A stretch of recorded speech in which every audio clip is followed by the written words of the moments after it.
ఒకసారి సింగపూర్ నుండి సౌత్ కొరియాకి వెళుతున్నాను, దక్షిణ కొరియాకి వెళుతున్నాను. పైన ఆకాశంలో వెళుతూ ఉన్నప్పుడు ఒక 3000-4000 అడుగుల ఎత్తులో ఏరోప్లేన్ ప్రయాణం చేస్తున్నప్పుడు అతను అంటాడు, ఇప్పుడు మీరు వియత్నాం దాటుతున్నారు, కింద చూస్తే మీకు పట్టణం కనబడుతుంది అని. కాసేపు అయిన తర్వాత హాంకాంగ్కి వచ్చారు, హాంకాంగ్ మీదుగా ఇప్పుడు ప్రయాణం చేస్తున్నారు అని. తర్వాత చైనా మీదుగా, ఆ తర్వాత నార్త్ కొరియా మీదుగా అలా ప్రయాణం చేస్తూ చేస్తూ వెళుతూ ఉంటున్నప్పుడు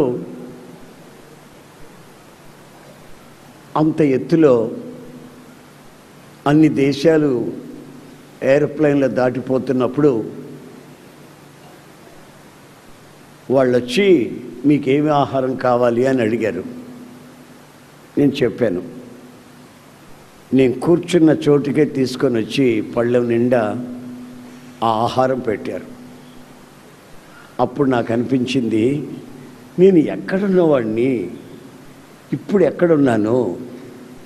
ఒకప్పుడు ఎక్కడ నేను ఎంగిలి ఇష్టల దగ్గర పడి ఉండేవాడిని, చెత్త కుండీల దగ్గర ఉండేవాడిని, ఇప్పుడు నేను ఇప్పుడు ఎక్కడ కూర్చొని ఉన్నాను? అధికారులతో.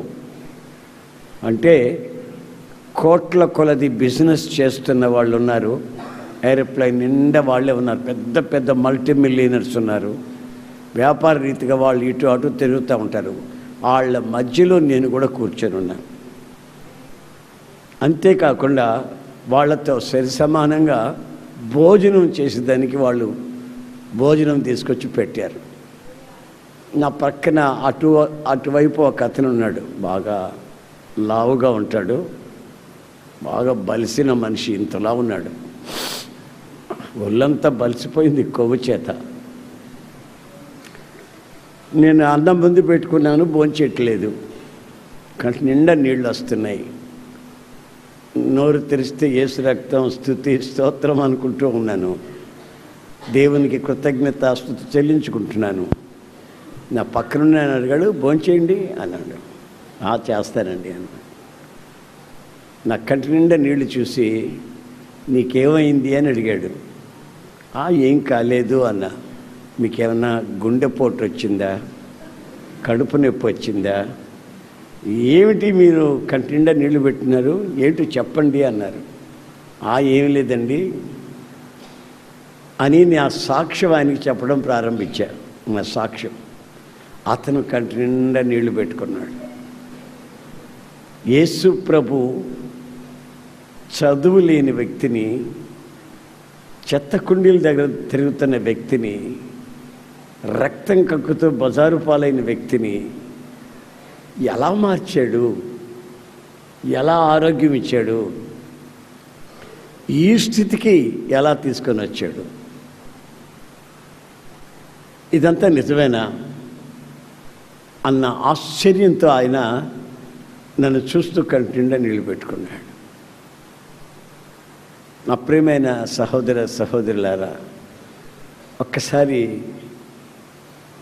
మనం అప్పుడే నేను ఆ పాటని ప్రారంభించా, సర్వోన్నతుడా అనే పాట. నేను భూమి మీద ఉన్నవాడిని, ఆకాశంలో నన్ను తిప్పుతున్నారు ఇప్పుడు, కానీ నీవెక్కడున్నావో తెలిసిన సర్వోన్నతమైన స్థలంలో ఉన్నావు. మరి అక్కడ ఒక సింహాసనం, ఆ సింహాసనానికి నన్ను తీసుకొని వెళ్తానని వాక్యంలో రాసి ఉంది. పెంట దిబ్బలలో నుండి, మట్టిలో నుండి, చెత్త కుండీలలో నుంచి లేపి ఉన్నతమైన స్థలాలలో మహిమగల సింహాసనం అందు కూర్చోబెట్టగలిగిన వాడు ఆయనే అని ఆ మాట నాకు జ్ఞాపకం వచ్చింది.